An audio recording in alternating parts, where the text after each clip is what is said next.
Well, morena te iwi. Not quite as many as yesterday. I hear that's because there were about 17 different parties for you all last night. Did you have a good night? Yes? Good. Excellent. 3 of you had a great night. Brilliant to hear. So good to see you here. I am expecting, of course, we had 850 yesterday. We will see more come in during the course of the day, perhaps straggling in a little bit worse for the wear. But if you are new to this conference today, ngā mihi nui ki a koe, no mai hara mai, we are so thrilled to see you here. We are thrilled that we've been able to have this event. As I said, we had 850 yesterday. That is a luxury that very few countries around the world are able to enjoy. So let's just really soak up this day of being able to be together, to be able to connect with each other and to be able to learn and get inspired by our speakers. A reminder on that note that there is hand sanitizer really everywhere throughout the whole venue and on your table. Please use it liberally. Every time you use the water jug, we'd appreciate it if you would hand sanitize. And we ask, please, that although it goes against everything that makes us human, don't shake hands. We're trying really hard to reduce any risk of being a super spreader. Oh, and do please scan your QR code. Just a wee note, there is a workshop going on in the Heron room upstairs. There's still room in there if you are interested. Now, yesterday was fantastic. We learned, we talked, we devised, we strategized, we caught up with each other, and we listened to compelling speakers who shared their experiences, their challenges, and their recommendations for how we go forward in addressing the infrastructure deficits and reimagining the way that we do things. We had 3 Labour politicians in the morning, including the Prime Minister. Now, one of them, Phil Goff, asked directly that the government put more money into infrastructure, and actually made a bit of a headline yesterday.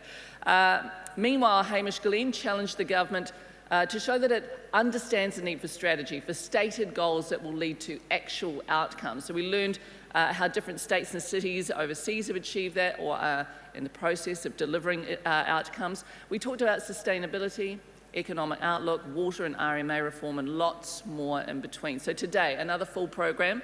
This morning, Minister Megan Woods, economist Shamubeel Eaqub, a panel discussion on solving our housing crisis as we look widely at improving housing. Now, this is something that I did not know, and I've learned from this conference, that there are some who do not regard housing as part of infrastructure, that housing and infrastructure traditionally at least, not seen as the same thing. But conceding at the same time that they are deeply connected. Housing and infrastructure aren't necessarily goals in of themselves. They are the means to us reaching richer goals: safety, security, health, happiness, and living together in a cohesive society. Unfortunately, our housing system is just unaffordable. Housing prices have risen completely out of sync with incomes, making it nearly impossible for newbies to the market to get their first homes. And those stuck renting remain in often uncomfortable or unhealthy homes. So this session will outline these problems and hopefully begin to work towards some of the concrete actions that we need to take together as New Zealanders and as the government and as the industry together.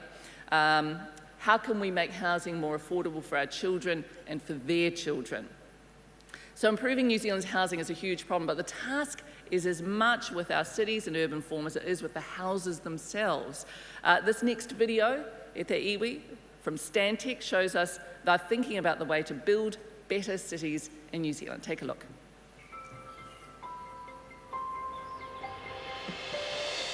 I'm Tom Young, and I lead Stantec's community development business in New Zealand. Today I want to talk about urban development in Aotearoa, in particular how holistic community design can help support affordable and sustainable housing. We know there are multiple challenges to housing in New Zealand, from poor housing quality to overcrowding and affordability. The first 2 challenges demand new and upgraded housing, but solving affordability is a bit more complex. When we talk about making housing more affordable, we often focus on the housing itself. Simpler designs and smaller living spaces, faster processes, and cheaper construction materials. We can find savings in these sorts of approaches, but when they're not counterbalanced by improvements elsewhere, the result is just a whittled down product. During our COVID lockdowns, life turned local. Walking and cycling to the shop and for recreation became necessary and enjoyable for some of us.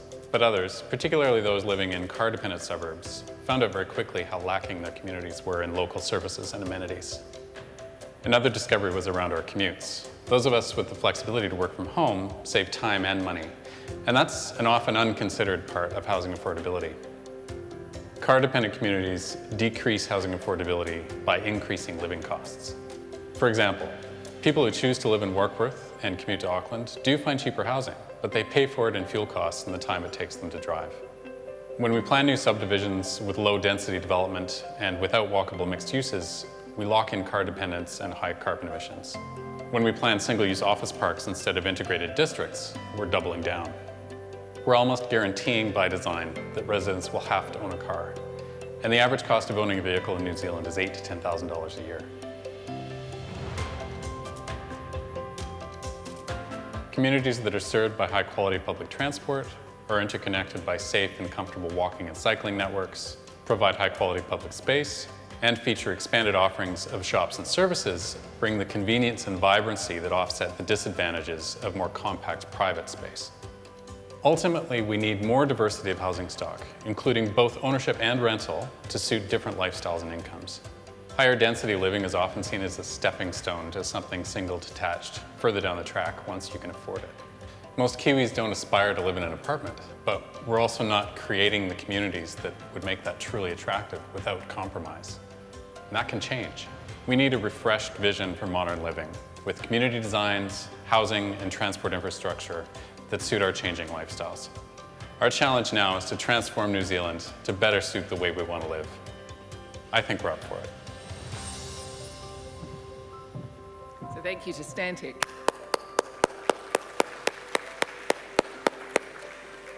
So housing, in contrast to a lot of the infrastructure discussed at this conference, exists in a competitive market. It makes sense, therefore, to have the insights from one of New Zealand's preeminent economists on what is broken with our housing market and the challenge we need to confront if we want to reorient our system. So please welcome to the stage Shamubeel, Eaqub.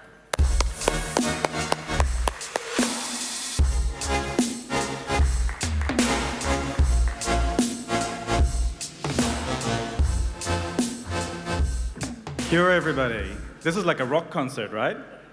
Crazy. I wasn't expecting a tea. Anyway, this is not what economists are used to, right? We don't usually get a rock star treatment. I feel like I'm going to sound like a bit like a broken record today because everything I talk about housing is always the same. Because you know what? The issues are the same, but we've made progress. What we need now is to move much faster and with a greater rate of urgency. So I've got 25 minutes to talk to you about what is probably the biggest issue that's facing New Zealand today. We know that these issues have been around for a long time, and we know that at its core, our housing system is broken. It's treated more like a thing that we use for financial investment rather than shelter and a human right. A couple of weeks ago, I was in Whātua, where they have a housing crisis, where there are people on the wait list, and they only have 10 social houses there. There is no way they're going to be able to fix that problem quickly unless we intervene. But the problem is tractable. They only need 50 houses. If we can't build 50 houses in Wairoa, how are we going to fix New Zealand's problems? At its core, I think the issue is we are starting from a market that is dysfunctional. And when we look forward, I think the thing that we have to think about is, you can see that, the thing that we have to think about is, what is it that we really want to achieve? What are the outcomes that we want from our housing market? The big issue for us is, while we have made a lot of progress, you look at things like the NPS that came out earlier this year. I know geeks like me are super excited about it, but not many other people are. Maybe those of you who are geeks in this room are also excited. But things like the NPS are really quite extraordinary in that they are moving into that area of significant amount of capacity and capability for the planning system to respond. But we haven't moved at the same time with the funding capacity and capability of our local authorities to provide the underground and other infrastructure to make those houses happen. So it's not going to be fixed anytime soon because the reality is that there are so many parts of the housing system that is not quite working. But I'm really encouraged that when we were talking about housing 10 years ago, we were still arguing if there is a problem. Today we're talking about what is the right solution and how quickly should we do them. This is a huge amount of progress that we've made as a nation, and of course with our leaders and our participants. What we need now is a great deal of urgency and courage to try new things, admit failure, and move on when necessary. New Zealand has a culture of vilifying failure. And yet, if we don't try stuff and if we don't fail, we're not going to make things better. So I'd encourage you to think about over the course of what you do today, what you did yesterday, and what we take back to our community, is we have to try new things because the issues that we're dealing with are not things that are going to be resolved very quickly. A little bit of historical context. This is house prices relative to incomes in New Zealand going back to the 1950s. I've been showing this chart for decades. I feel quite old now. But you know, it really kind of started in the 2000s when house prices really started to take off relative to incomes. And even though we've got interest rates that are extraordinarily low, the issue for most people is that they can't afford to save the deposit. Right? In the case of places like Auckland, house prices have increased by nearly 15% over the course of the last 12 months. When you add 15% on 900K, you know what? Your income is definitely not keeping up to save that deposit. So when we're talking about hundreds of thousands of dollars that people need to save up out of relatively modest incomes, the issue becomes quite problematic. In the early 1990s, you could save the deposit and pay off your house in usually around 20 years. Even though it was hard, it has always been hard to buy a house. Today, it's more like 40 plus years to get your deposit and pay off the mortgage. You have no time left to save for your retirement, and to do that, you have to both work. You have to work extraordinarily long hours, and you have to go live in the middle of nowhere to be able to afford to do that. And the issues have become so bad in so many of our cities that we are exporting this problem to the provinces. Now, I think some of you will know that I'm no longer welcome in Wanganui because I called it a zombie town some years ago. Of course, I was wrong because places like Wanganui are growing, and they're growing really, really fast. And it's happening all over New Zealand. In the last census, every district bar one had population growth. Our cities have become so hostile to their citizens, we're exporting our people to places that have few job opportunities. You look at the chart on the left-hand side, or the map on the left-hand side, you can see there are lots of parts of New Zealand that were blue, where it was still relatively affordable to be able to buy houses. Fast forward to today, and you'll see that red has spread to many parts of New Zealand. The infection is spreading. When I was in Gisborne and Wairoa in the last month, we were seeing this incredible influx of population coming back. Population growth is good, but only if it comes with employment opportunities. If people are escaping high cost of living and poverty, and they're going to the provinces, all we create are poverty traps that are somewhere else, out of sight and out of mind, and that is not okay. In places like Gisborne, the median house price is now over $500,000. The people who live there can no longer afford to buy and afford to live in those communities. Places like Gisborne are exporting their people, the poor, out to places like Wairoa. So when we have issues that accumulate over time, they can play out in unexpected and different ways. And the very obvious implication and consequence, of course, is that we've seen the rise of generation rent. In New Zealand, we have told ourselves that home ownership is a good thing, and it is, because it gives you access to security, both in terms of where you live, in terms of shelter, but also financial security, the access to capital to start your small business, and all those other bits and pieces that we know that home ownership affords in New Zealand. Except, of course, that's not something that's been improving for a very long time. For post-war, we had a range of public policies, range of interventions that were designed to get people into housing, and they were successful. You can see in the data that pretty much since the post-war era until 1991, that census in 1991, that home ownership rate in New Zealand was rising. Since then, it has been falling. Even now, we have nearly 2/3 of our households who own. But the problem, of course, is that many more individuals are renting now than ever before. At last count, over 50% of adults in New Zealand are renting. The politics is shifting. The people who live in their own homes and the people who invest are inevitably becoming older, richer, or who have parents who are rich. We are creating the landed gentry in New Zealand, and we are sowing these seeds of discord and social unrest for the future. These are things that will come and bite us in the ass at some point in time, and I'm sure that's the technical term for it. Now, Not every part of the housing market is equally broken, right? I mean, when we talk about housing, we know there are some things that are fundamentally more important, and where the market prices are telling us that some things are just much more problematic than others. So if you look back to the 2000s, is it 2000s or early 90s? My eyes are not so good. But essentially what you can see over the course of the last few decades, incomes have increased, right? So roughly speaking, in the last 20 years, incomes have doubled. Rents have increased by 2.5 times, and house prices have increased by 4 times. Within that, what's happening is land prices have increased by an extraordinary amount. The biggest shortage we have in New Zealand is serviced land, land that is planned, that is serviced with infrastructure and ready to build.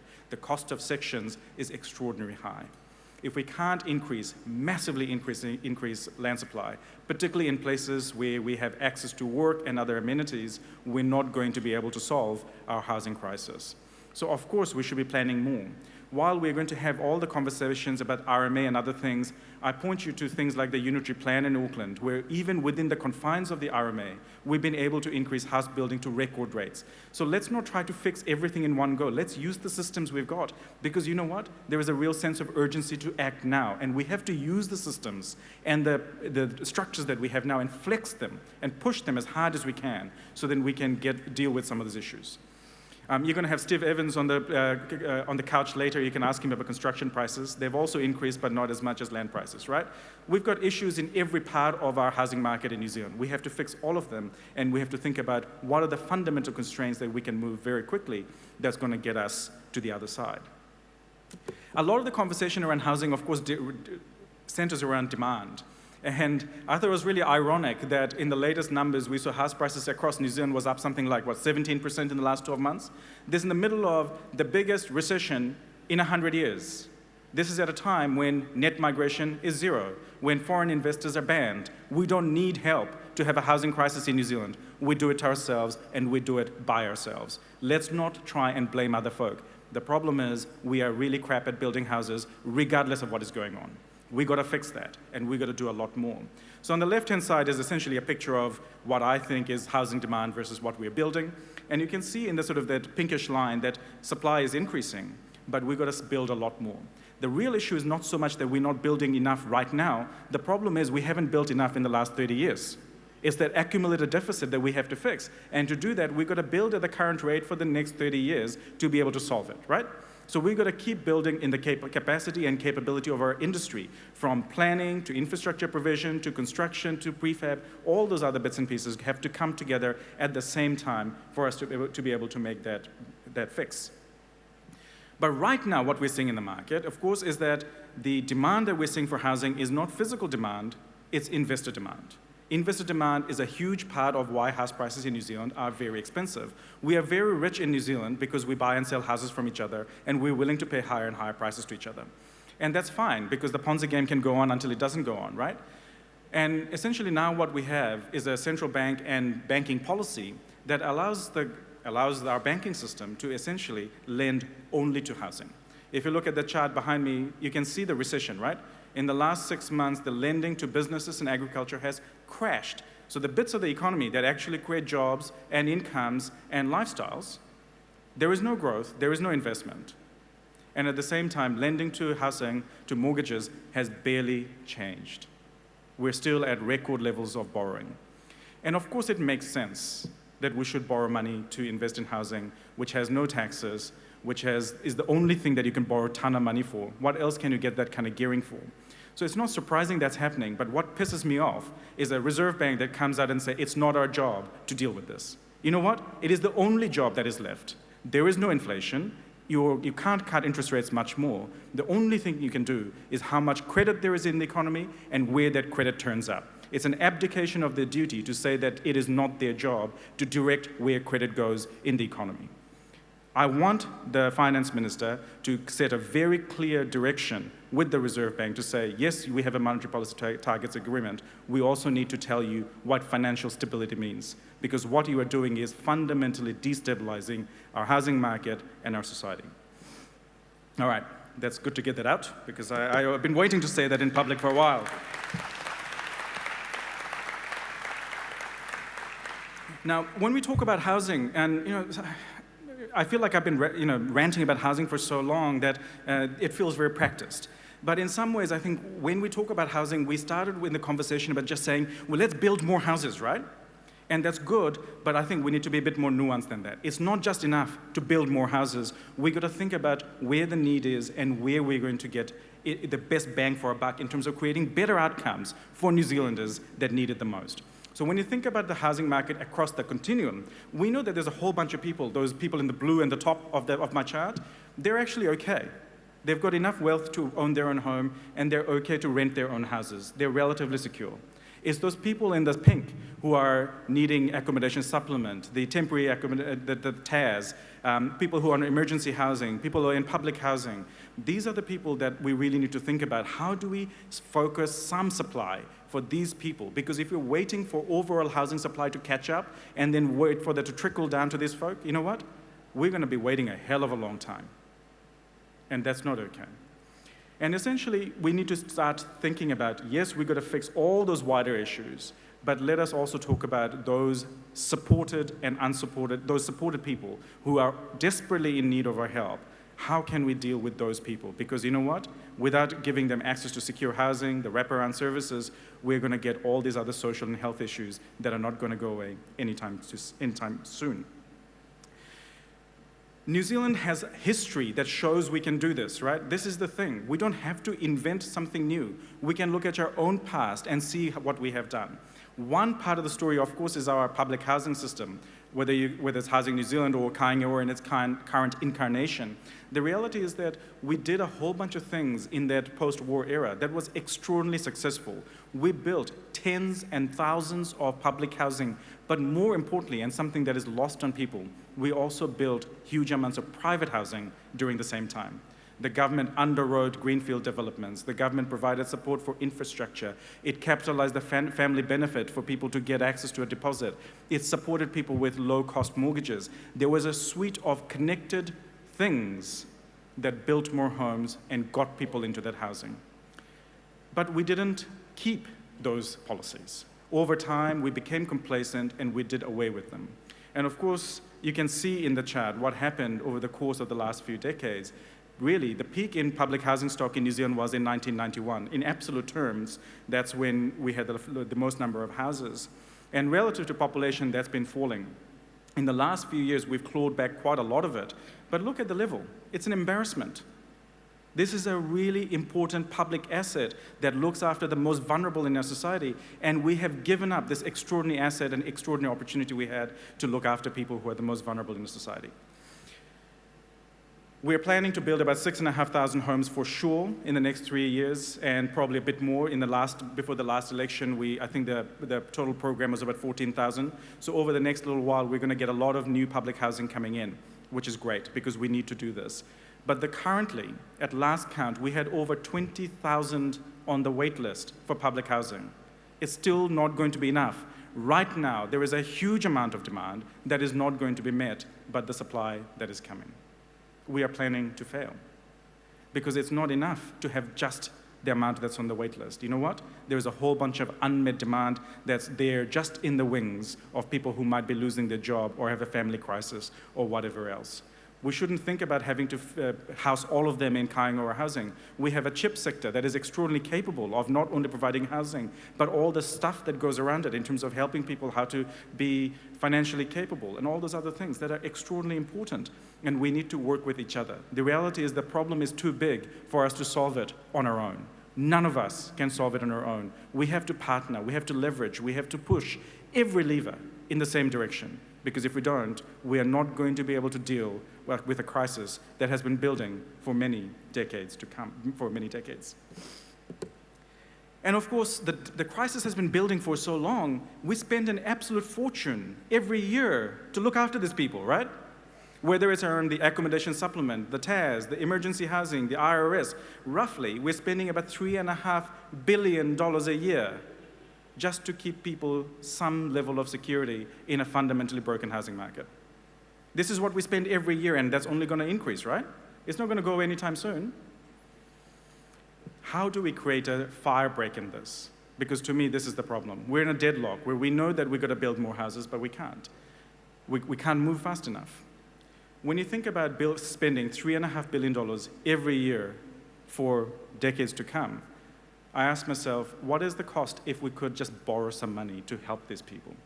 Roughly speaking, that $3.5 billion at 1% interest rates, and it's less than 1% for government right now, we're talking $30+ billion of capital that we could borrow.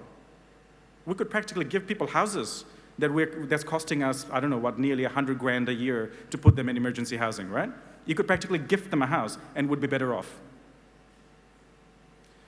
We need to create some sort of firebreak. We have to give the government the social license to think differently from the way we have been doing things in the past. The reality is we've gotten ourselves into a trap that is extraordinarily expensive, both in terms of people who simply can't achieve the things that they want to achieve, but also from a fiscal perspective, the huge sums of money we're spending every year that is volume-driven. People just come in through the door and we have to help them, because if you don't, they're going to be homeless. So the reality is that we have to be much more courageous about giving this government and future governments a lot of social license to try some new stuff. And the encouraging thing for me with COVID, of course, is that when a crisis hits, New Zealand is absolutely capable of responding, right? We're going to spend $100 billion to respond to the COVID crisis. Why can't we spend $10 billion, $30 billion to deal with the housing crisis? Why can't we spend that on health? Why can't we do $500 million a year on aged care?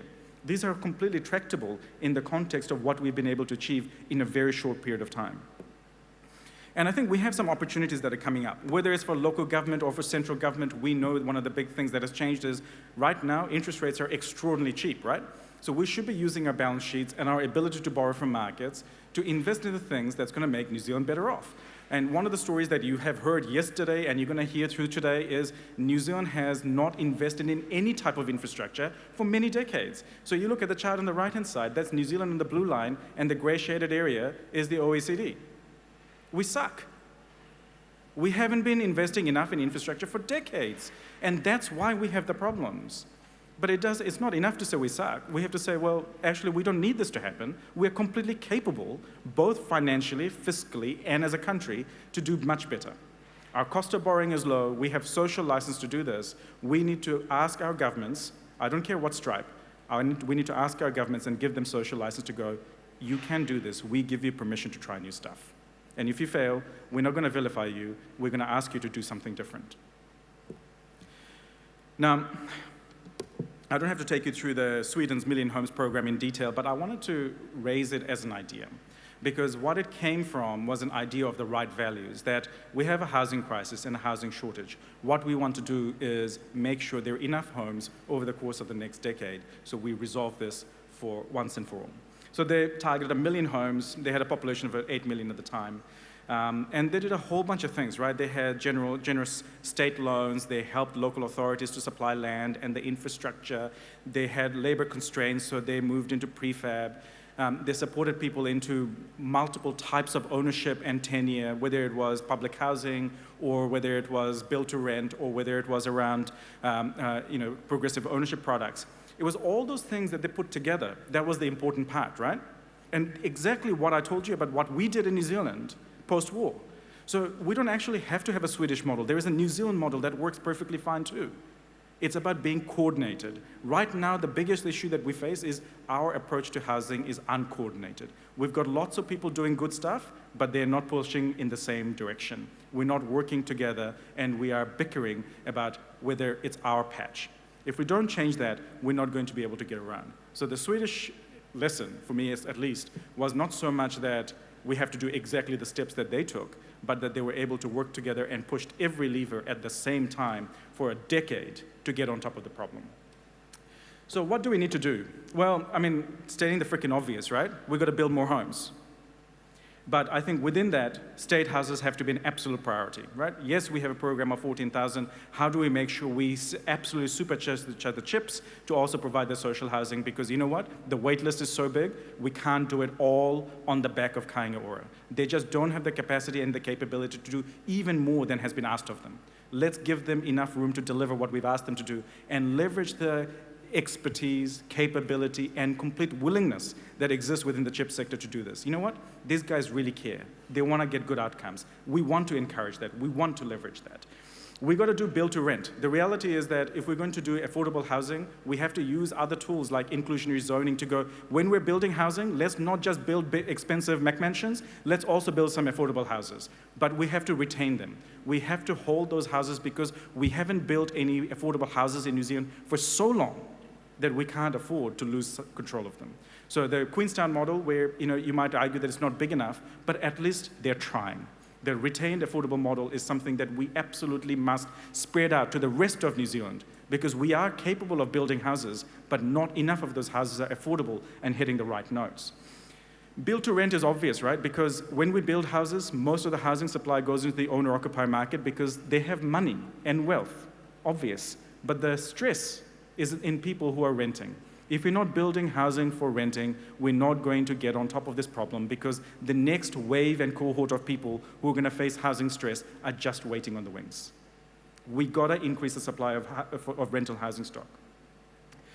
Now, we know that we should do the stuff around small, close to amenities, transport, and quality, and all those kinds of things. And the program that we've had around our building code, around our NPS, around our unitary plan in Auckland, what's happening with all of that stuff, these are all heading in the right direction. We just need to bring it all together and supercharge the hell out of it.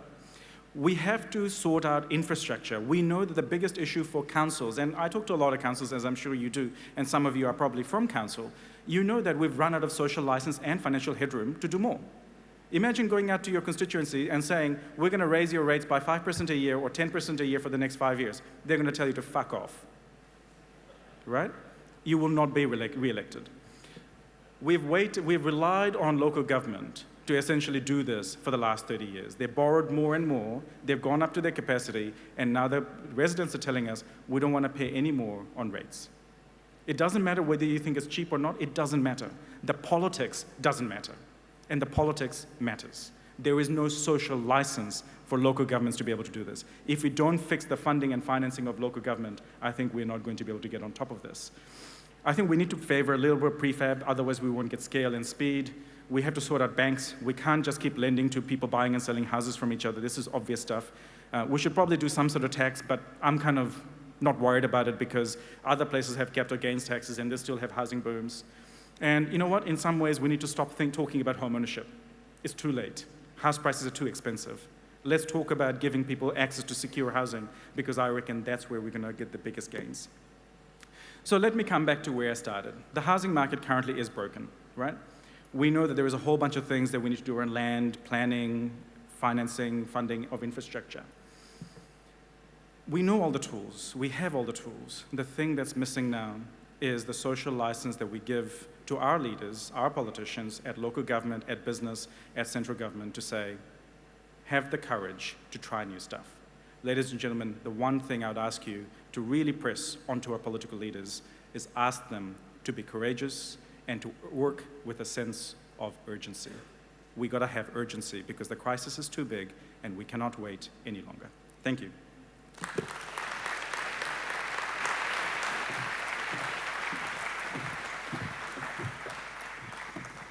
Absolutely brilliant. Shamubeel, Eaqub there. Our housing system is broken. He used a really great example of Whātua needing only 50 houses. If we can't meet that, how do we meet the wider demand? Challenged our culture of vilifying failure, but we must try new things in the knowledge that they may not work. We could have been building a robust housing system over decades, he said, but instead we've been building a crisis, and that infection is spreading. And I thought it was really great that he used the example that we are the cause of our housing crisis, that this pandemic has actually demonstrated that it is not other things that we've blamed, like immigration. Investor demand is driving this, aided by a banking system which leans to housing, and he challenged the Reserve Bank to step up as to where credit goes, because without that action it is fundamentally destabilising our housing system and our economy. He said we can fix the system, we have a history of doing that, so we need to do it by partnering, leveraging and pushing every lever that we have. And of course he asked, if we spend so much on the pandemic, how come we can't spend it where we see great need, like in our housing system? In short, Shamubeel said we suck. And we need not to suck. So how do we do that? Our housing system is at crisis levels. It's hurting our poorest the hardest. And so on that note, with no small task ahead of her and with Shamubeel's words ringing in her ears, we welcome Minister Megan Woods to speak to her priorities for the next term and how the government will address our housing crisis. Please welcome the Minister. That's cool, baby, so is you. That's how I roll. If I'm shining, everybody gonna shine. I was born like this, don't even gotta try. I like shot and nigga better over time. They just say I'm not the... Well, tēnā koutou, tēnā koutou, tēnā koutou katoa. And thank you very much for inviting me to speak with you today. I think we all know that this is a critical time for New Zealand as we respond to the damage wreaked by the global COVID-19 pandemic.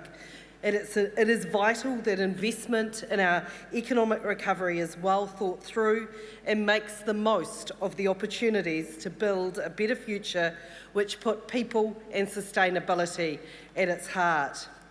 And as we observe the worsening pandemic from our relatively comfortable position of stamping out its spread, we remain committed to fending off a resurgence that can threaten our safety, well-being and our way of life. I think it's an understatement to say that it's been a difficult year for many people and businesses, and that the shadow of COVID-19 affects our actions in ways that we could not have predicted this time last year. It has also turned up some unexpected results.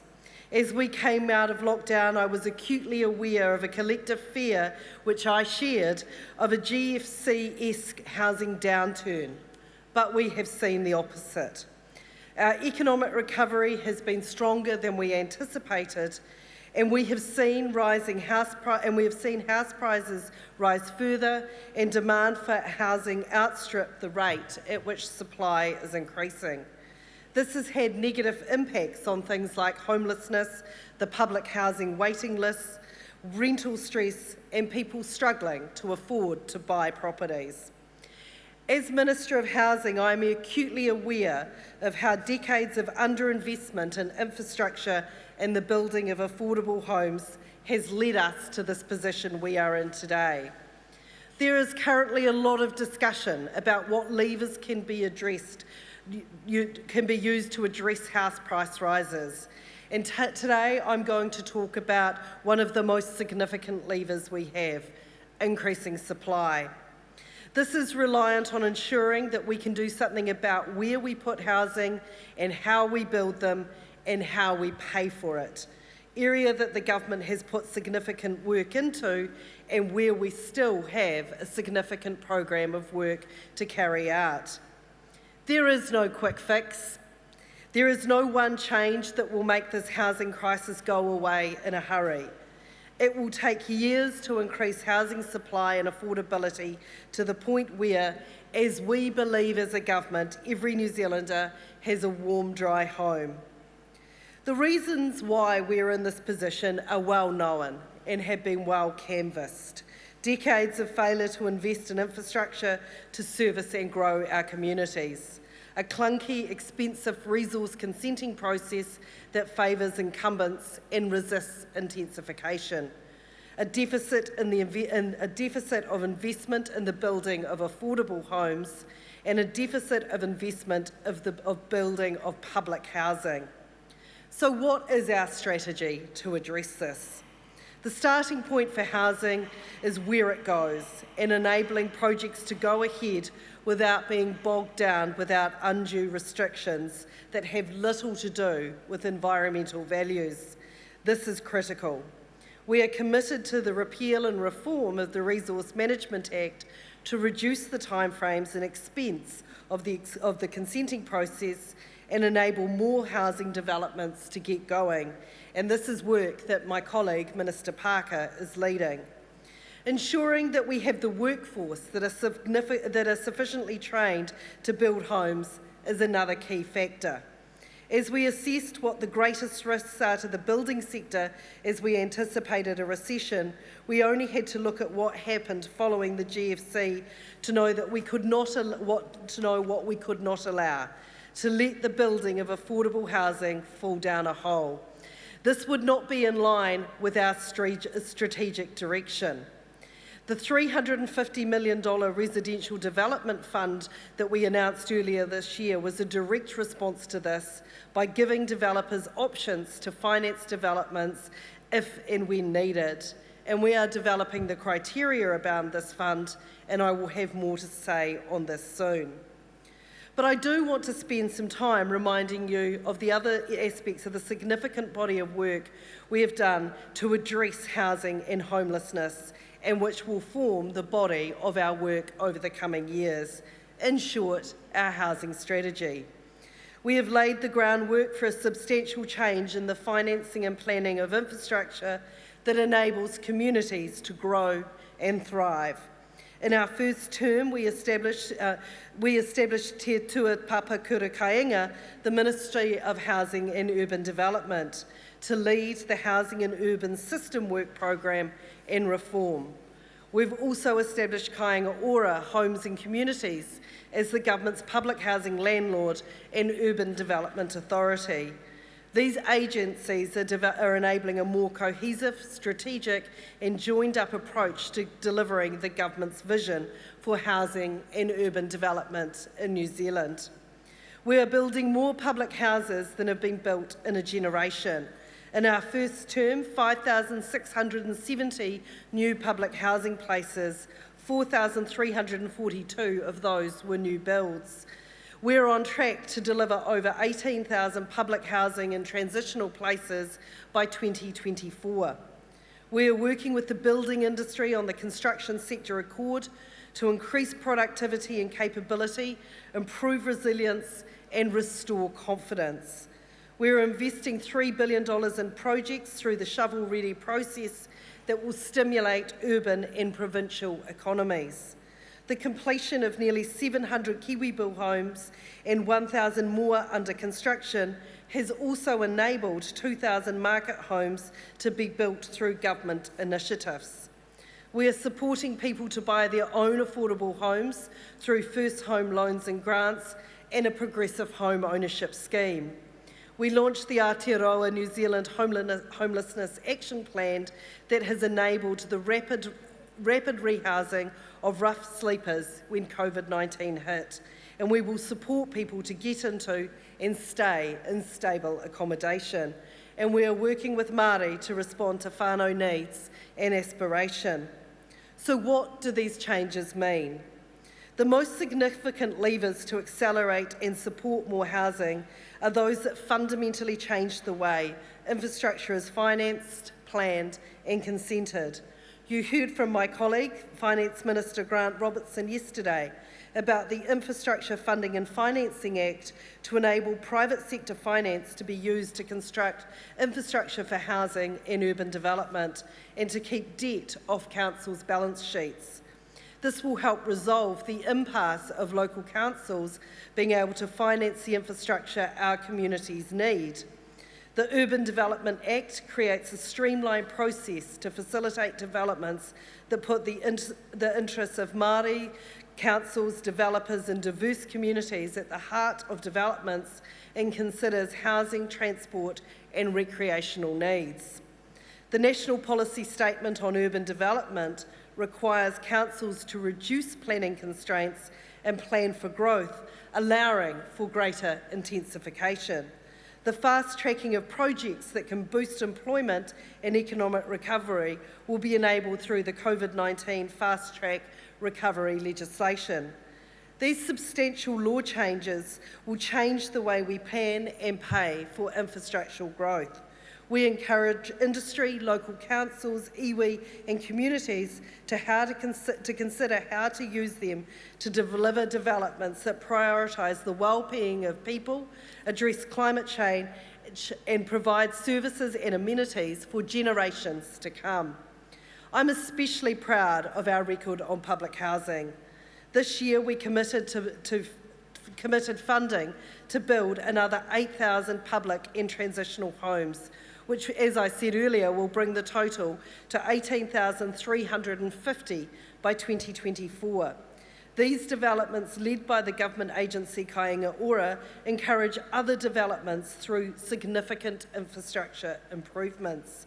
Kāinga Ora has planned spending of $9.8 billion over the next 4 years. Its 7 large-scale projects are changing the infrastructure and housing landscape and will result in approximately 40,000 homes being built over the next 10 to 15 years. Kāinga Ora's use of off-site manufacturing is allowing both speed and more volume to be built into developments, with approximately 12% of houses being built this way.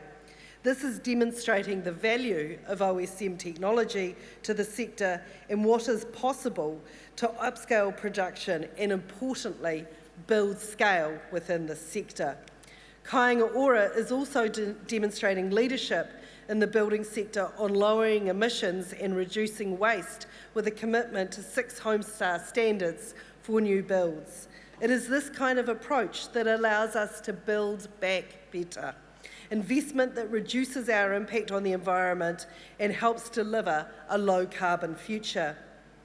Our work with councils to assess barriers and opportunities for housing developments in high-need areas through the Ministry of Housing and Development's place-based program is identifying the kind of momentum we need to achieve and the next steps on a regional basis. There is no one-size-fits-all. A lack of investment over many decades in critical areas like transport and the crucial Three Waters infrastructure has been a vexing problem. Central and local government share responsibility for providing the significant investment required to fix failing or ageing infrastructure and to provide new infrastructure for expected population growth, to meet environmental standards and to address climate change. Strong investment in infrastructure is needed to address the current deficit, support growth and improve the well-being of New Zealanders. This government has shown an enormous commitment to infrastructure spending, with a commitment of $42.2 billion over the next 4 years on top of the $25 billion already invested over the past 3 years. This includes the $3 billion COVID Recovery and Response Fund, the $6.8 billion New Zealand Upgrade Programme on transport, and over $750 million on the Three Waters infrastructure. Any central government spending on infrastructure must deliver on multiple fronts. The project must be enduring and future-focused. It must create jobs, and it must represent good value for New Zealanders. We have a lot of good work to build on, but we are acutely aware as a government that there is more to do. Implementing the existing urban development initiatives and reform of the RMA to reduce costs and complexity while supporting environmental outcomes will make a big difference to how our urban areas perform in the future. Minister Mahuta has outlined to the symposium the Three Waters Reform Programme that will be crucial to ensuring we have a system-wide, enduring solutions to the quality of our water, security, management and delivery. We are continuing to work with our partners in the construction sector accord to maintain momentum of the construction pipeline and forge new way forwards to meet environmental and climate change goals. We are also undertaking work with the residential construction sector and investors to better understand the appetite for build-to-rent projects, which can provide a positive investment option that not only grows supply but provides people with much-needed housing. While the construction pipeline for residential properties is currently strong, we are well prepared to support future developments with the impact of the COVID-19 through the impact of COVID-19 through our $350 million Residential Development Response Fund. And we will be releasing the updated public housing plan in the coming months.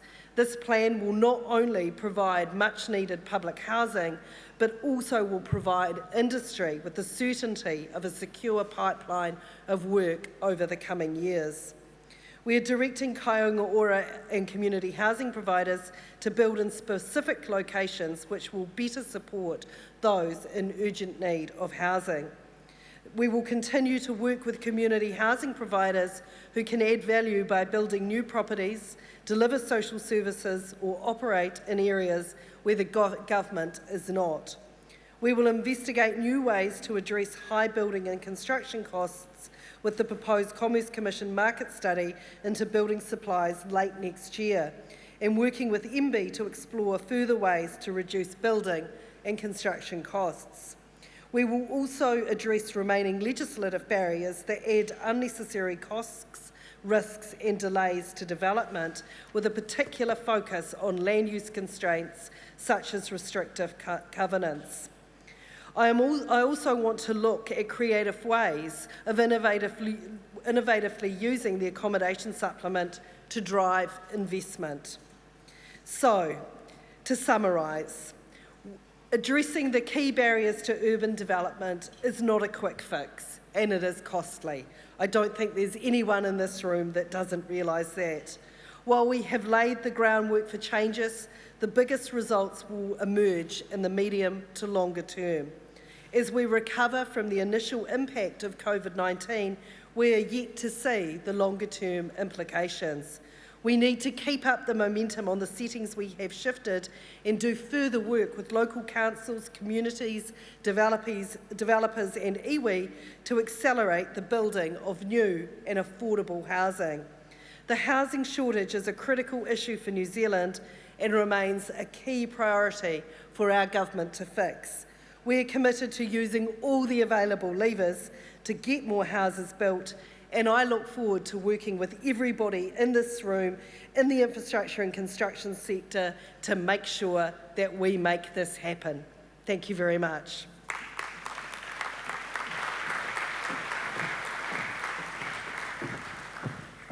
Thank you, Minister Woods. So, the Minister spoke about economic recovery. It was stronger than expected, but at the same time, of course, housing demand rose, causing extreme issues. She acknowledged that these issues have been building over decades and lack of investment in infrastructure. She also talked about the RMA issues, the fact that there is not enough affordable homes and public housing. Increasing supply is important, she says, but there is no quick fix. It's going to take years to increase and build housing supply. Projects do need permission to go ahead, she acknowledged, without being bogged down in bureaucracy, the consenting process and the RMA. And the Minister spoke to the government's housing strategy, the wins and the work underway. She has committed to pulling all levers to fix this issue, but as this crisis grows, will it be enough? So our next speakers live and breathe housing, whether it's planning, owning, developing or innovating. Our panel is familiar with the pain points in our housing system, so we look forward to their view on how we can take on Shamubeel's challenge, how much we embrace the Minister's vision, and how we work together as a country to solve this challenge. So please welcome, ladies and gentlemen, Leonie Freeman, Ngarimu Blair, Steve Evans, along with moderator Ross Pennington.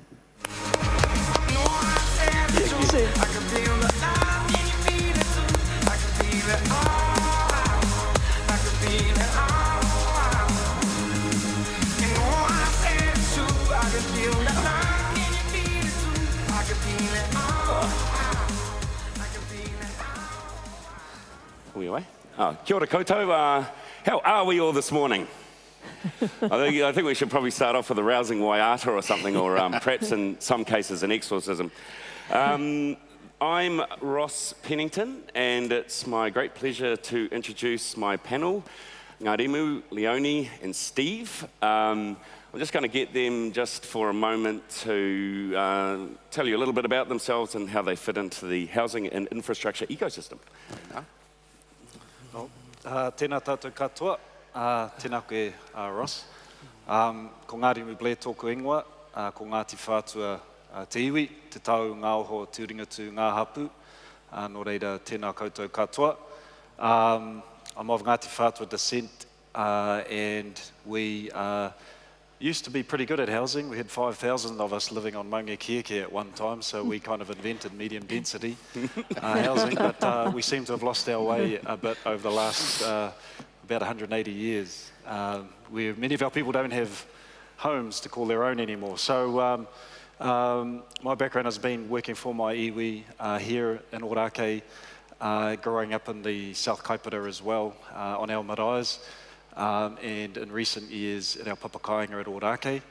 And we're very committed to try to increase the housing stock for our people.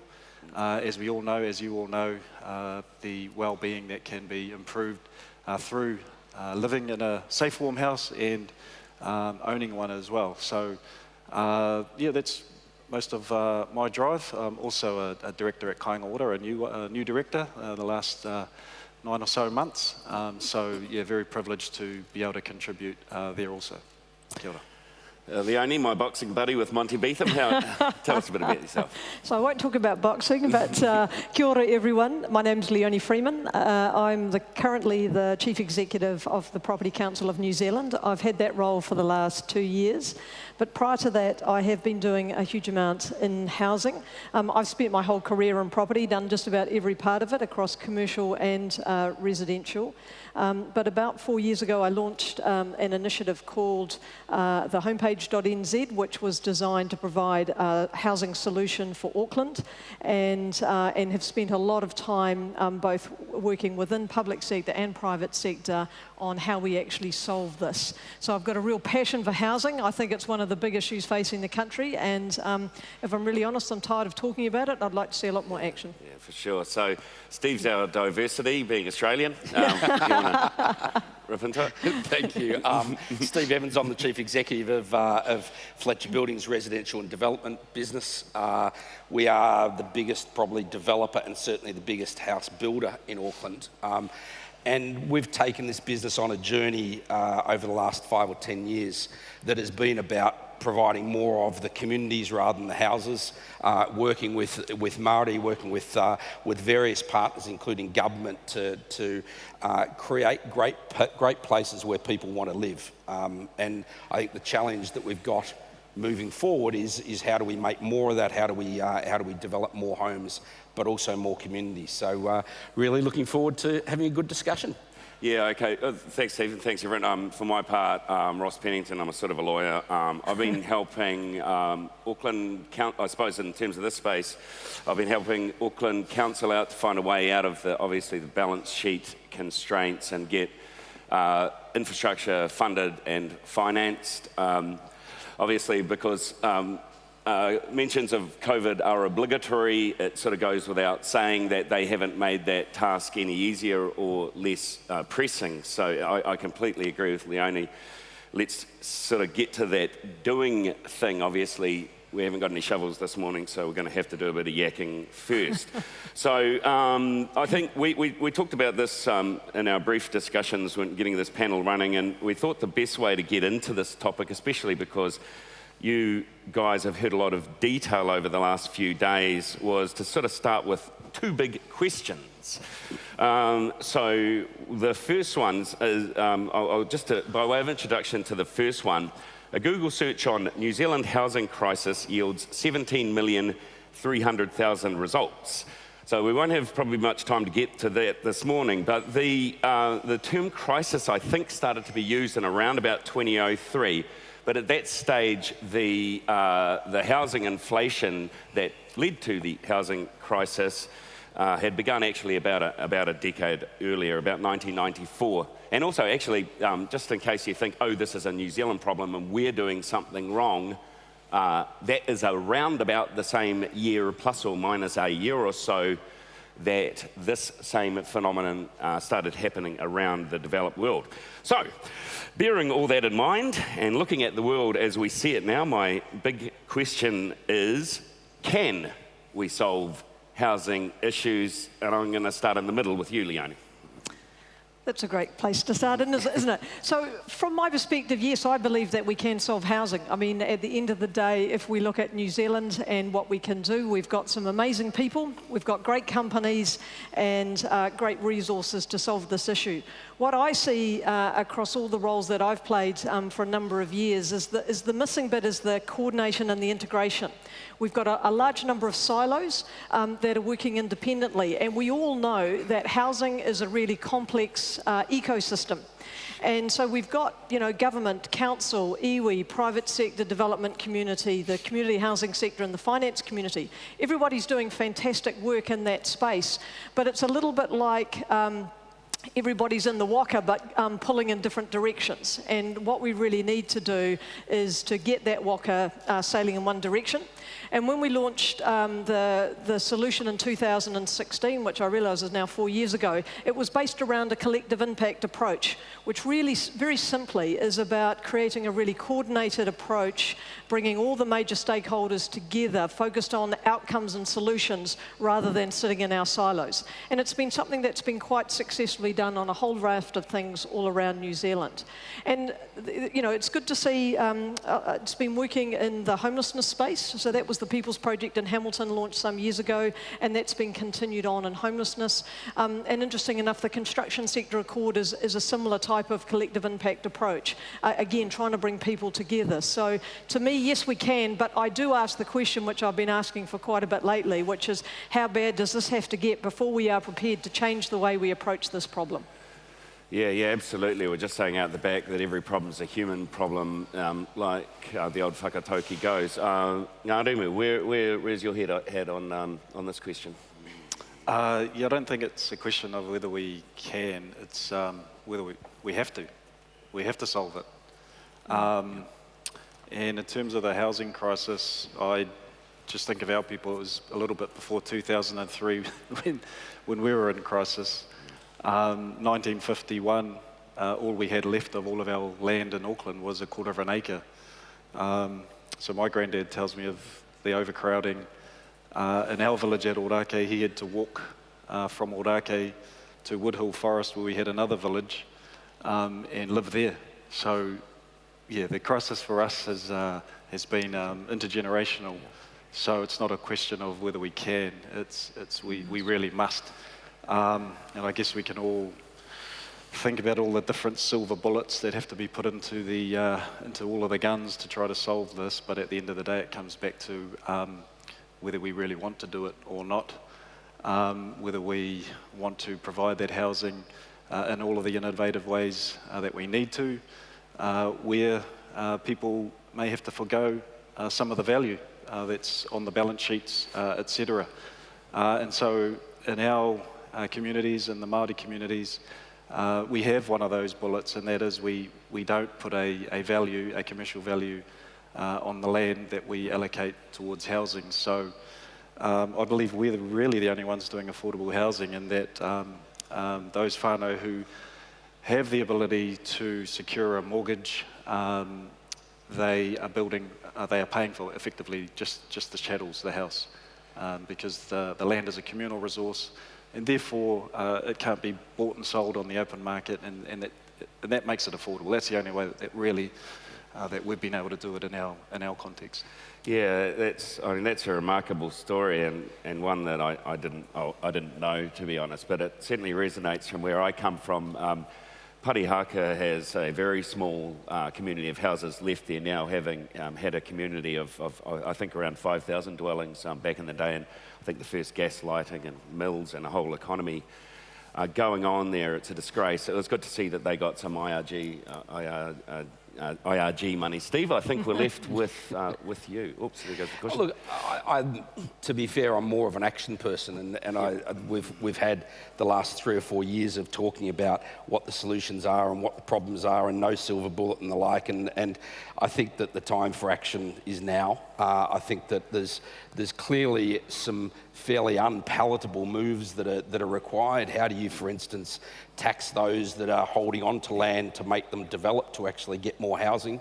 How do you bring forward that infrastructure funding angle to allow housing to be done? How do you admit that we made some mistakes and move on from those and say, well, what does the housing environment look like now? You get some really good examples. You go back to Waimea and you look at the work that Nara and I have been doing at Moira Road. Community housing, state housing and open market housing fits really well together when you look after people, when you focus on the people. So there's no reason why we shouldn't just be getting things done, getting on with stuff. The talk is great, but actually we need to action.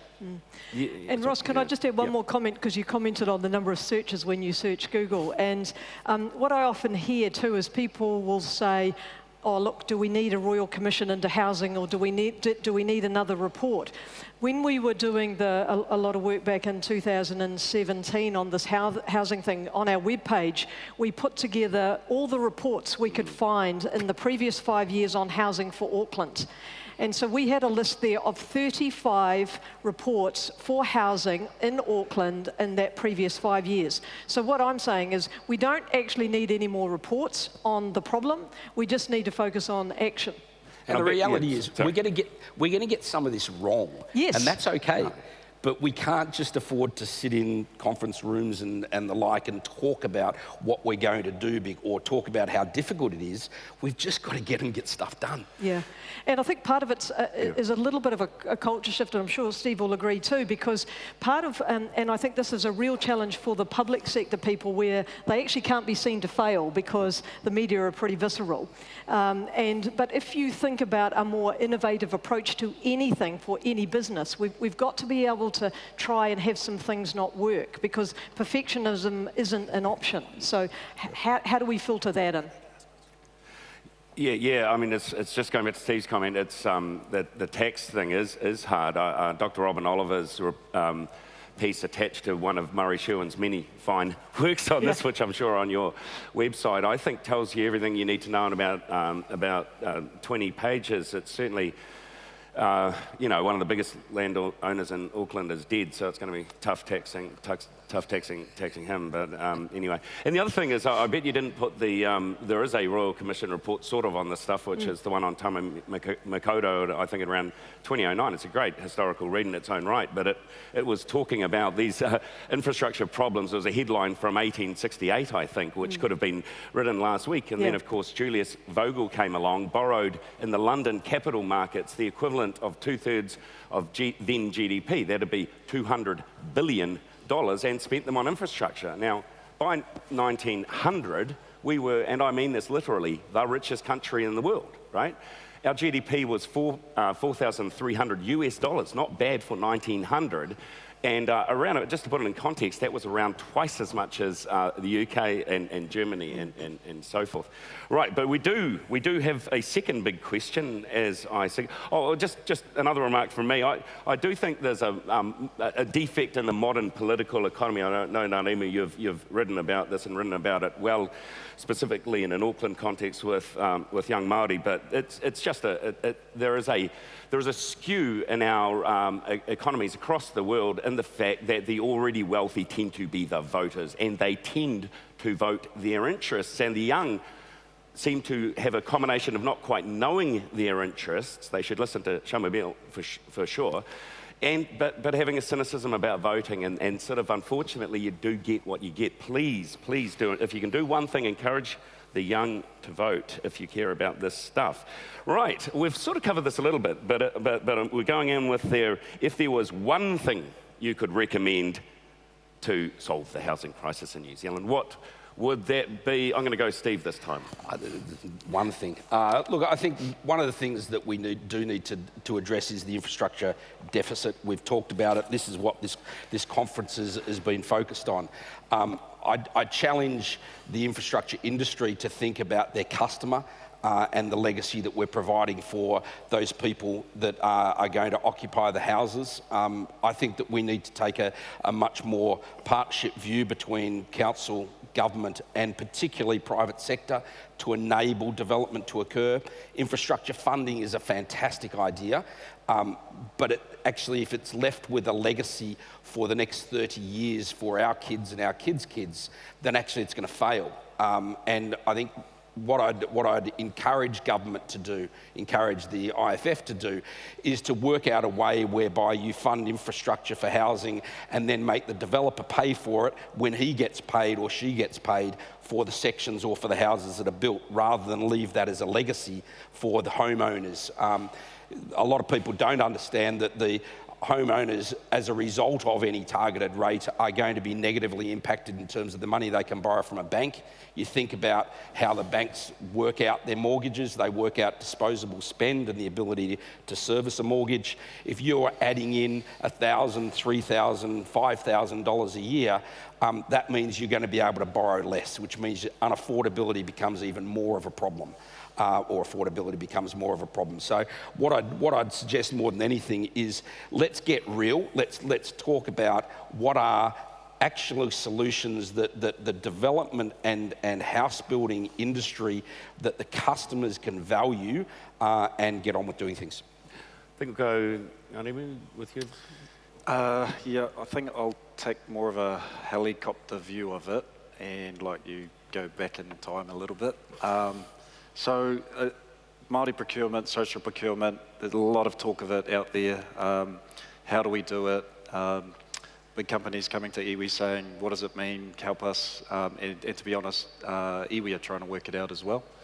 And so in terms of housing affordability for the treaty partner, te tiriti partner, Māori people, we just simply don't have the incomes to be able to afford the deposits, to pay for the mortgages or even the rents, which is leading to, to a lot of homelessness and challenged housing conditions. So in terms of just that procurement side of it, in terms of, we're not far from the Helensville Railway, which my ancestors gifted a lot of that land for to spark development in the South Kaipara.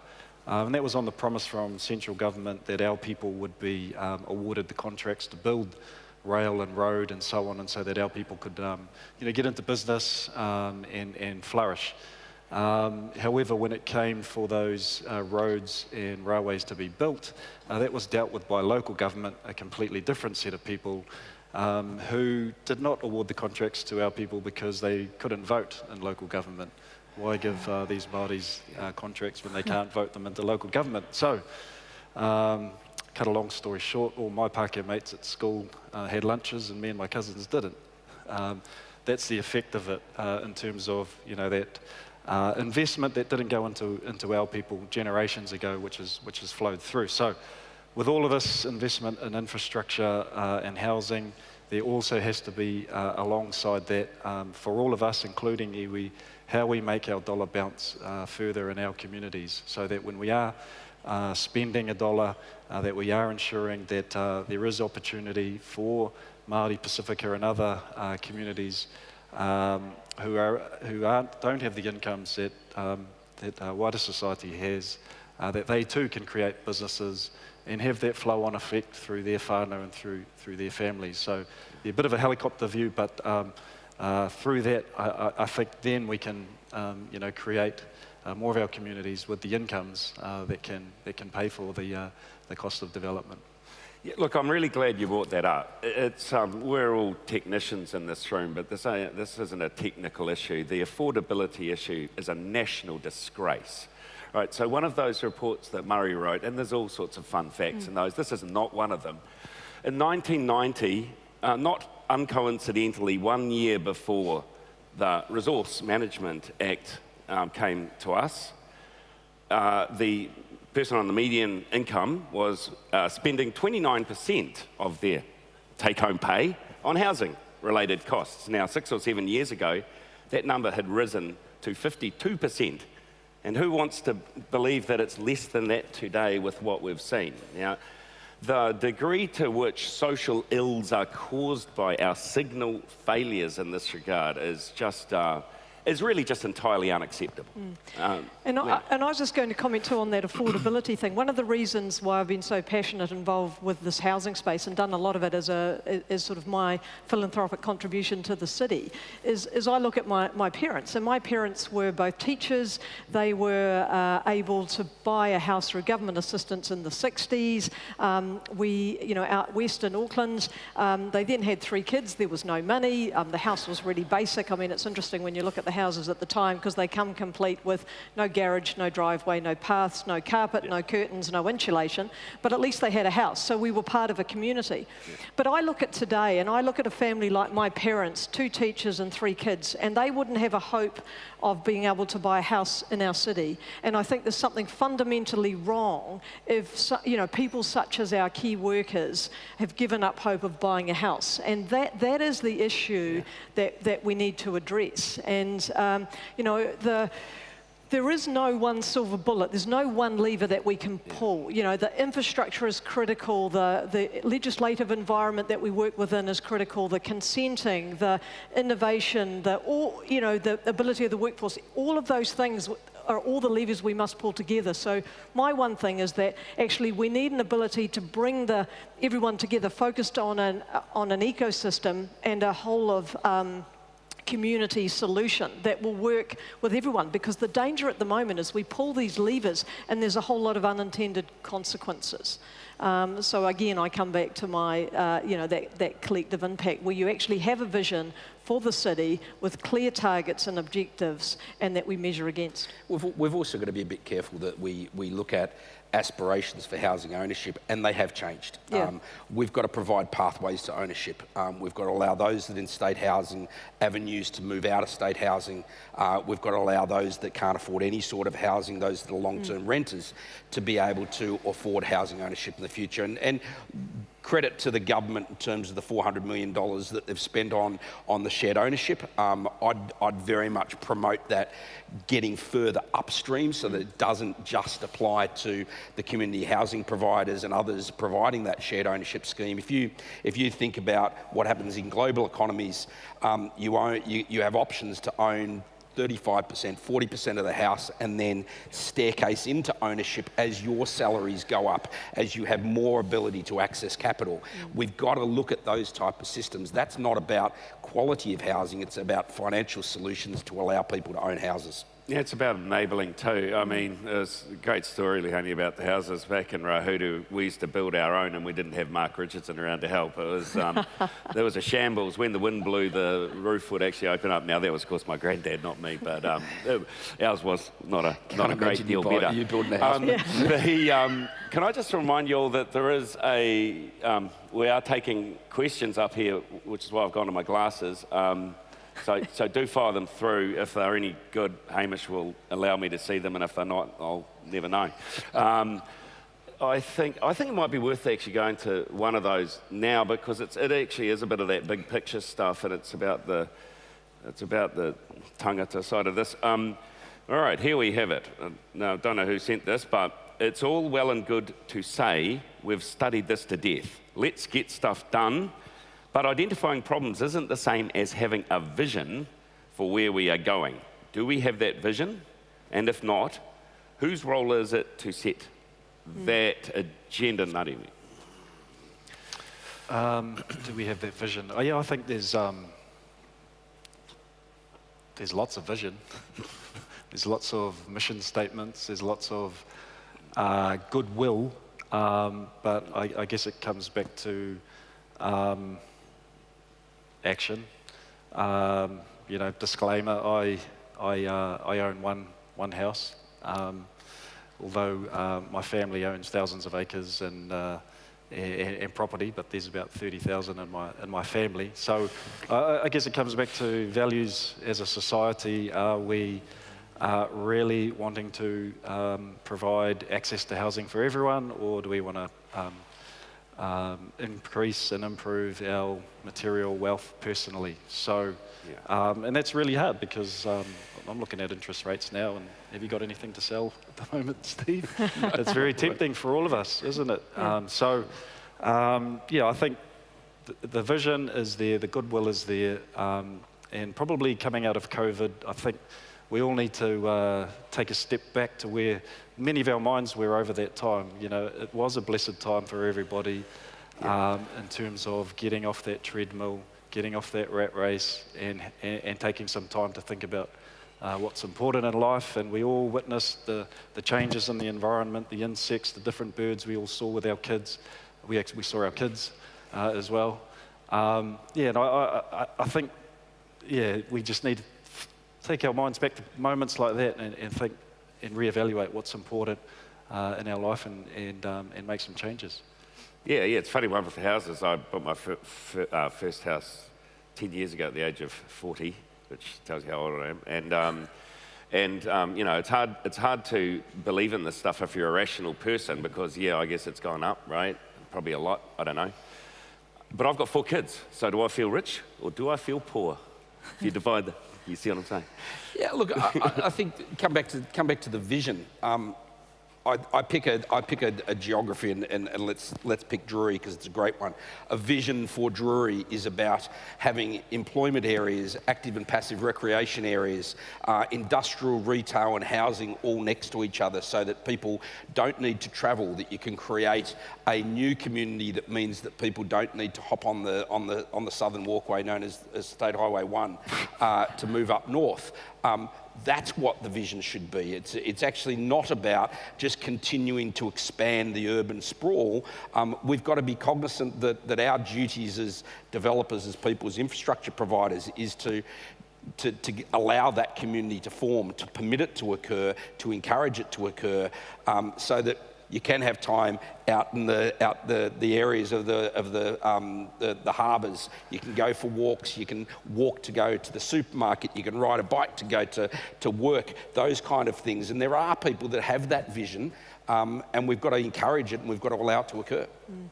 And I think when I look at the vision, there is a raft of visions that are around. But the one thing I think that we haven't seen is a coordinated vision and also some clear targets. So again, the work that I did, we just put up a straw man vision and some targets. So the vision was about housing being at the heart of creating thriving communities. But we then took the next step forward as just a straw man to say, okay, so what does that look like? And we said, all right, we wanted to see, and this was just for Auckland as the starting point, but it was 15,000 houses every year built, half of which are affordable. That home ownership, our target was to get to 65% home ownership rates, including Māori and Pacifica. That we had targets for existing housing quality, so that we brought 95% of all the existing housing to a standard of warm, safe and dry. That we ended homelessness in the city. That that we had a strong community that supported the rental thing. So what we were trying to show was that we haven't got a really clearly articulated next step that we're all in behind and saying, okay, if that's the vision and they're the targets, then what do we actually need to do to achieve those? And that's what I do think we need to get there. And then the question the person asked was, well, who sets that? So, that is the difficult one, because at the moment we've got no ability to have everyone together to say that is what we want. And it's not just something the council does or the government does. But to me, this is where we've got to bring all the sectors together to say, okay, and that includes, all of the property sector and all our roles and abilities to say, are we prepared to sign up to that? And then once we're signed up, how do we deliver on it? Because there is a heap of stuff going on. I mean, we see a lot of negative stuff in the media, but what I also see, as I'm sure the other guys do too, is that there is amazing stuff going on. There's amazing programs and projects and all sorts of things going right throughout the country around housing. There's some amazing innovation, but again, we've just got that challenge of how do we get it coordinated and how do we remove some of the blockages and barriers. Yeah, for sure. There's got to be a connection between the vision and the doing. I mean, because although we're talking about vision and stuff, we're also talking about pipes in the ground, concrete and money and and stuff like that. I mean, I sort of come at it from the contracting side, and lawyers have rightly made themselves unpopular in this space by thinking that a good contract is a long contract. And I just think we have to tear up a lot of playbooks here, really. The way these things involve time and coordination and aligning incentives through that and holding maybe some hostages so that keep people on the right track. It also involves humans, right? There's no point sort of creating an elaborate PPP and then the people who know about it, sort of dump and run, job done, on to my next transaction, or that sort of, transactional approach. And the way the economists think about these contracts, especially Oliver Hart, who got a Nobel Prize for this thought, came in 6 pages, by the way, just showing you can do good things in small bites, is that they're incomplete contracts and leading to that sort of those notions of just thinking about the contract in a different way. Not a bit of paper, it's got to live within the people in the transaction. And look, there's a lot of work that the Construction Industry Court is doing on this specifically to look at where is risk best placed for those that are able to manage it. We've all gone through the cycles of boom and bust, and that usually corresponds to either the client saying, I've got the power, therefore I'm going to put all the responsibility back onto the contractor, or in a busy environment, the contractor saying, I can afford to set the terms and I'm going to put that all back to the client. So risk allocation industry model. accord, right? Positive moves in terms of how that risk allocation is done, how we manage it better. Because, I mean, the things that we all need to realise, we are a little village. We are all going to know each other. We're all going to do business with each other again, and we've got to think about this in the longer term.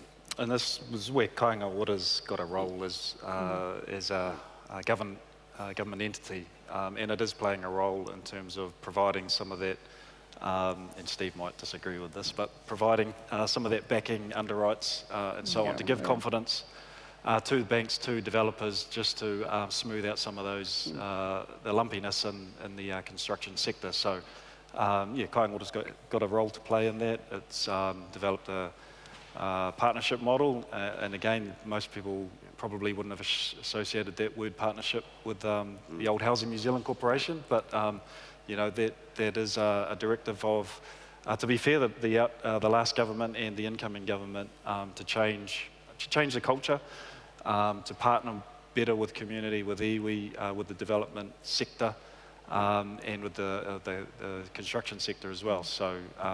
That's a part that Kāinga Ōra can play. and really, I believe Kāinga Ōra can be a significant pathfinder in this, because ultimately there does have to be a driving force. There are so many parties involved in infrastructure, and it's not funny. But one of the things that Kāinga Ōra has been able to bring because of its wellbeing bond program is balance sheet and cash. But the wellbeing part of that's really important. They're actually challenging themselves to be transformational.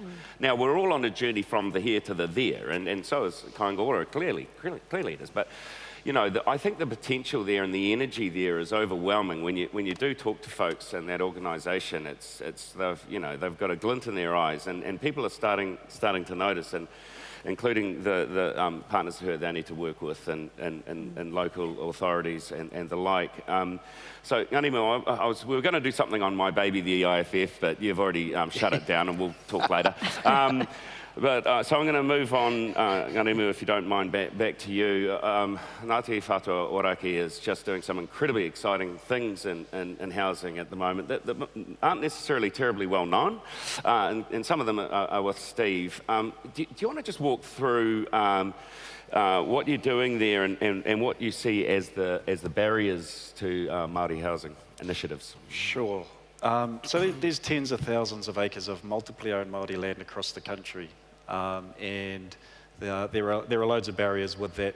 Coming out of the Native Land Court, which has wrapped up in our generation a whole lot of complex baggage between families even, and just process in terms of trying to carve a piece out of a block to get consent from the Māori Land Court to do that, to get agreement from 75% of shareholders, some of whom don't even know they're shareholders and probably live somewhere else, et cetera, et cetera. The list just goes on. So then there's the issue of financing on multiply owned Māori land.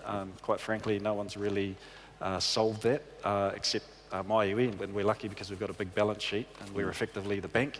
Yep. So there's lots of barriers, but there's also lots of opportunity. We've also got to think about regional development and getting urban Māori reconnected with their villages and where are they going to work, etc. But iwi going back to their villages and providing, being role models back in those communities, being sitting on the paipai, doing all the cultural ceremonies, etc. They're all just wins for New Zealand overall. So. Yeah, at Ōrākei we've got 170 houses in our village, so we've done a few different things. We have low rental models. We are exploring rent to buy currently, but we've also over the last 30 years been able to basically underwrite loans, formerly with the old Housing Corporation New Zealand, but only more recently ourselves with a bigger balance sheet. But there still is a big question that needs to be answered, is how to provide finance on multiply owned Māori land so that people can go back and construct houses back in their homelands. Yeah, that's a good point. I was somewhat involved in the X-Trust out of Pariaka, and it's witheringly difficult. I mean, people have started to talk about, and rightly so, about kaitiakitanga again, but I actually wonder if it's time to start thinking about kawanatanga as well, because, look, lest we forget, this is fundamentally a government failure that comes in the guise of a market failure. Now, Steve, we need to get to one of your two big questions, because we started with Leonie's. And I didn't know anything about this, and I should do, because the Sustainable Finance Forum. But here we go. Building for climate change agenda. So what does the government's Building for Climate Change agenda mean for the future provision of housing? Look, I think that you look at housing at the moment, and we are the carbon impact of building houses is about 17 to 20 times what it needs to be to keep global warming below 1.5%. Okay, frightening statistic. There's a lot of arguments going on with regard to building materials and the like. There's some real moves that are occurring in the off-site industry. The off-site industry being very much reducing the waste that's provided, getting housing quality up. The harsh reality of our industry is that nothing will really happen without legislation to allow it to occur. So I can foresee a betterment of building code to make sure that we actually choose materials that are suitable in the longer term, embodied carbon as well as operational costs. We've got a real problem in terms of building for climate change. We don't have the ability at the moment to deliver what we need to. You take that back up a step and you come back to we've actually got to design for less cars, less pollutants that are required.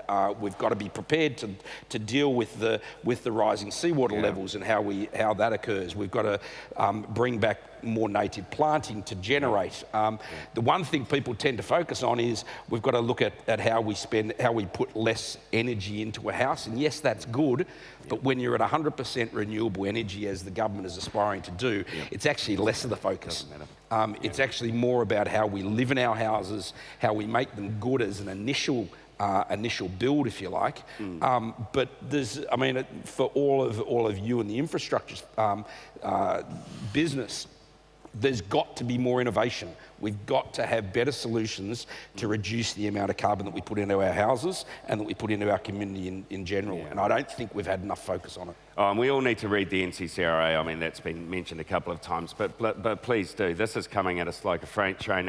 And actually, while you're at it, read the 4F report by the Commissioner for the Environment. If we're really concerned, I'm concerned that zero carbon is going to turn us into the Pacific Northwest, and that's something that it's not going to happen on my watch. We better get rapid fire here. We've got 2 minutes and 58 seconds to go, and we've got a ton of really good questions. So let's just try to fire. A number of them are around this sort of thing. If we can achieve a decline in house pricing, what will that mean? I'll start with that one, because monetary policy stimulus is going to mitigate that impact. So, I think that's a bit of a pipe dream on current settings, and it all depends how deep and how quickly. Anyone got anything on that? I was just going to comment quickly and to say, you hear a lot of commentators, particularly some of the economists, saying we need to see a 40% drop in house prices, and I think that's totally wrong. I actually think we can deal with the house price issue by looking at increasing supply, but not just supply of housing, but supply of housing at a whole raft of different price points, much more affordable and different typologies. And I think that would help do it, because we don't want to see a 40% drop in prices would be disastrous for the economy. I completely agree. I mean, the challenge we've got is that where we've got this view of let's go up, we haven't got the pipes and wires in the road to be able to allow that to occur. So supply, as I said, make more land available is a good thing. But it's not just that. It is about different housing solutions, different ways, different expectations of what a house will look like. Yep. All right, well, there's, look, the questions involve some specific stuff for Ngarimu and Steve in particular. I'm not going to go there. We've got a minute and a change to go, so I do want to wrap up by thanking the panel for really just, pulling up their sleeves and actually getting into this. And I think there's just been some incredible stories from you guys. So look, if there's any sort of last words, I'm going to go, I don't know my right to left, I'm going to go you, Ngarimu, first, and Yeah, I'll just end on one shocking statistic.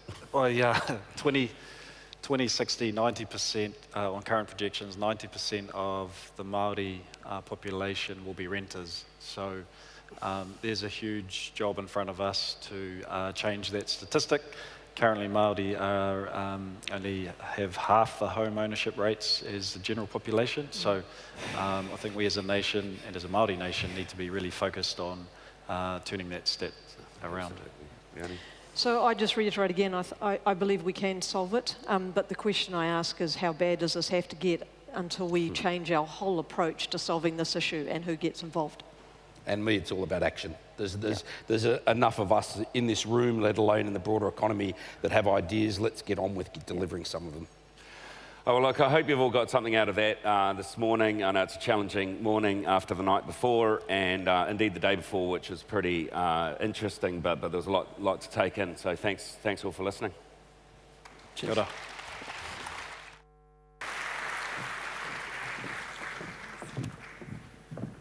Thank you very much, everyone. Fantastic. Can we solve the housing crisis was the question.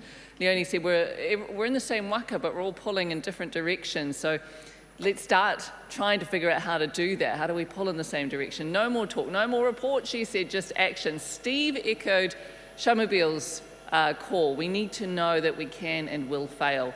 Ngarimu spoke movingly about the impact of injustice and inequity, which has locked Māori out of wealth, making housing a far-off dream.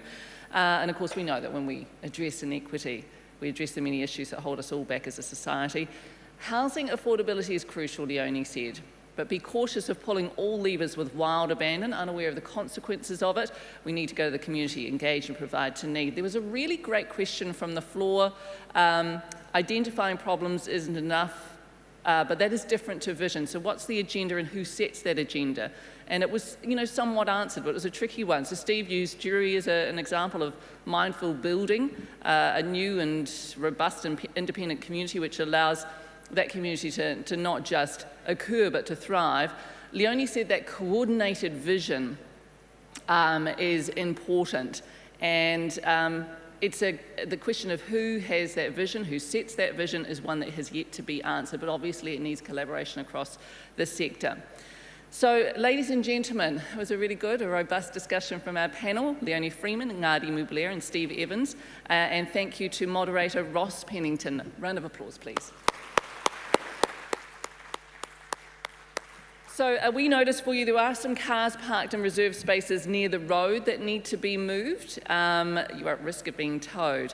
We're going to break for morning tea soon, but first, if you wouldn't mind, e te whānau, opening up your apps for the first poll of the day, that is poll 5A. Now, if you were not here yesterday, we're going to refresh here how you do that. So we'll just click through the slides so that you can see what to do. So there are some questions on the conference app. And you can vote on those. Sometimes you have to wait ages to get the results of a vote. Not looking at anyone in particular, America. We're not going to do that. We're going to let you know as soon as possible. How confident are you? Oh, here we go. What's been the biggest barrier to addressing the housing crisis? And by far, lack of urban land supply, you say? Followed by, in fact, that's really convincingly your answer, followed by insufficient local government funding and regulatory complexity. So that's our first poll of the day. We'll be doing a few of those as we go through this afternoon. Now, after morning tea, we're going to meet Nicole Rosie, the new CE of Waka Kotahi. Richard Hobbs will talk about decarbonising transport, and then we'll have a panel on how we flip the fleet as we look to meet our health and climate obligations. So what we're going to do is we're going to break for morning tea, everyone. We're going to take about half an hour. So let's meet back here at 10:40, but a round of applause, please, for all of our speakers so far this morning.